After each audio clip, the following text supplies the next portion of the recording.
right, so today is I think it's what, March 28th, March 27th, something like that. And we're in the middle of a very interesting time right now. Um, the coronavirus is shaking up the everyday routine of people.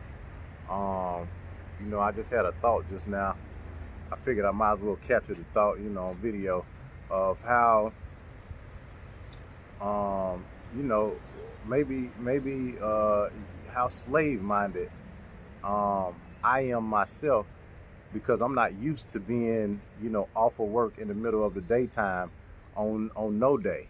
I make sure that I'm always doing something that has, something pertaining to work. This is uncomfortable for me because, on a day-to-day basis around this time of day, I'm engaged in some type of activity to work. You know what I mean? Uh, with us not having any work today, it kind of, is makes me feel uneasy. I'm not used to not doing work, and just having the day to be, free to myself. Even if I call myself taking a vacation, or if I call myself going out of town for it, no matter what, I always have, something that's pertaining to work that I have to do when I get up. And it may and it may not carry on through the day, just all depends. But I'm always used to waking up and doing something. So I'm just sitting back reflecting, how slave minded, I may have become by feeling like I have to do work every day. Right now is a very interesting time because a lot of people are going to be trying to figure out, as well as myself, which I have things around the house that I can do, but a lot of people are going to be trying to figure out, what should I do with myself in these times. Um, I have a lot that I can do inside the house. I'm redo my bathroom. I'm redoing my kitchen. I have books that I can read, various things that that I can do.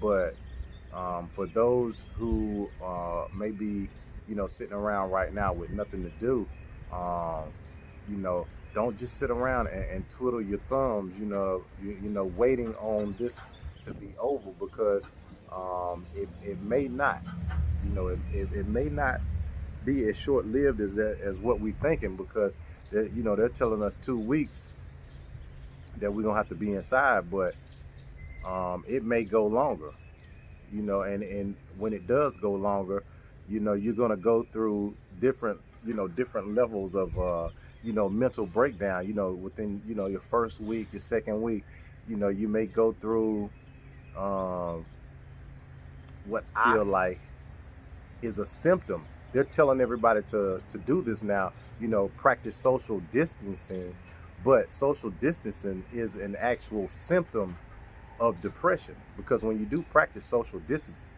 distancing, you're you're removing yourself from people and social events, and that is a form of depression when you do that, because you're disassociating yourself with people and basically starting to go into somewhat of a shell, and live as a hermit. um, I am one that I live like that already. If I'm not out somewhere, doing something that has something to do with some type of productivity, I don't just go out and hang. I don't go and hang over, my homeboy house, or go just hang on street corners anymore. I don't do that anymore, just because, for the last 20 years, I watched the progression of society, and how there has been an assault on, that type of activity. You know, I can't remember if it was maybe 99 or 2000, might have been 2001. Lil Wayne made the song, Get Off the Corner. That song meant a lot more than, just a hot song when he made it at that time. it was a little bit before his time, but the definition that he put out through that song was get off the corner, at basically telling people, the drug game is over. Hanging out on the corner, is over. As you can see, from that time up until now, we've seen so many people that have been shot and killed standing out, on the corner, um, and maybe not necessarily just standing on the corner, but as a result of standing on the corner, you attract a certain attention from law enforcement to that out on the street corner, because you're always going to have someone listening who you may not want to be listening. Those I have that tattooed on my arm. You know, uh, I see you haters in disguise, because if you're somewhere and you just pay attention, you just look around and see, you can look in the eyes of a lot of people and you can see the mistrust, the hatred, the lack of loyalty that they may have to whatever movement that you may be wanting to start. A lot of you know black power stick together type movements, they're always easily infiltrated, because there's always going to be someone of the same skin tone that you're wanting to accept as black, and they're going to sell you out.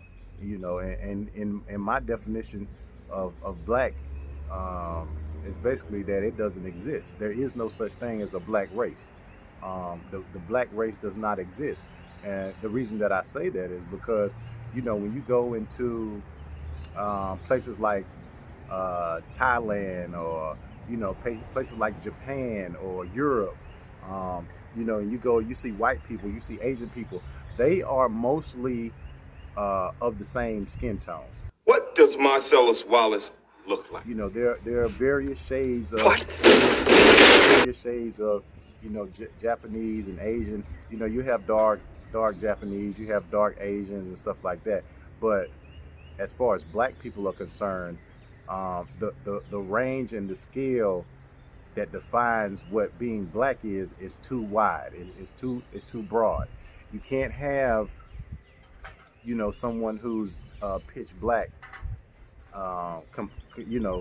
someone that would be of like a Tyrese, or someone that's of very dark skin complexion, like a Bernie Mac.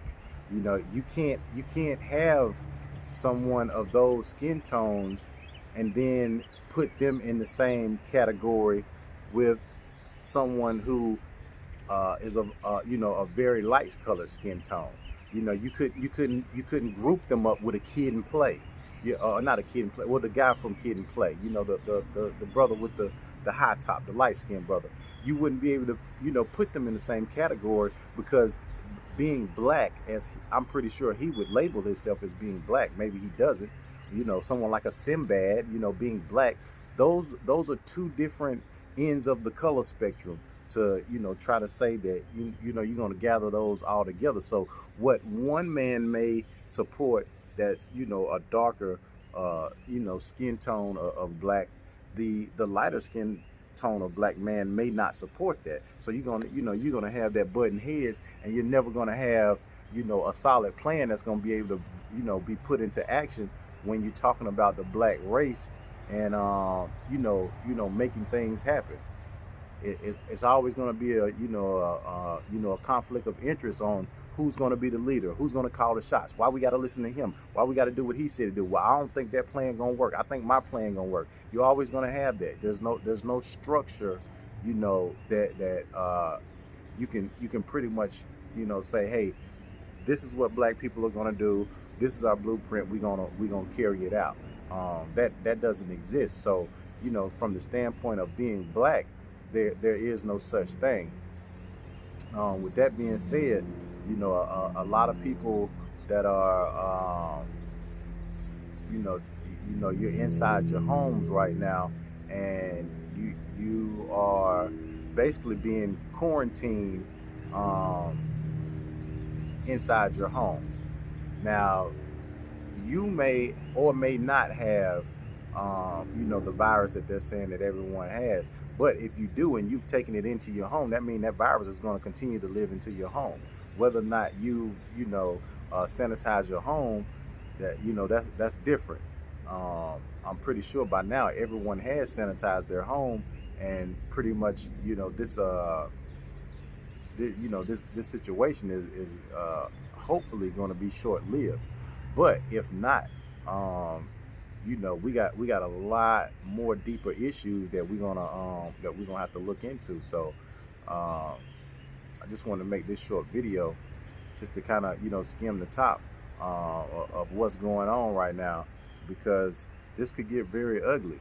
I mean, this could get very ugly. I'm gonna be doing an extended couple of videos around this whole topic that you're probably gonna want to tune into, um, and I'll have that video coming probably within the next day or so, next couple hours, to go a little bit deeper into my thoughts on what is really going on with the coronavirus, COVID-19, whatever it is that you want to label it.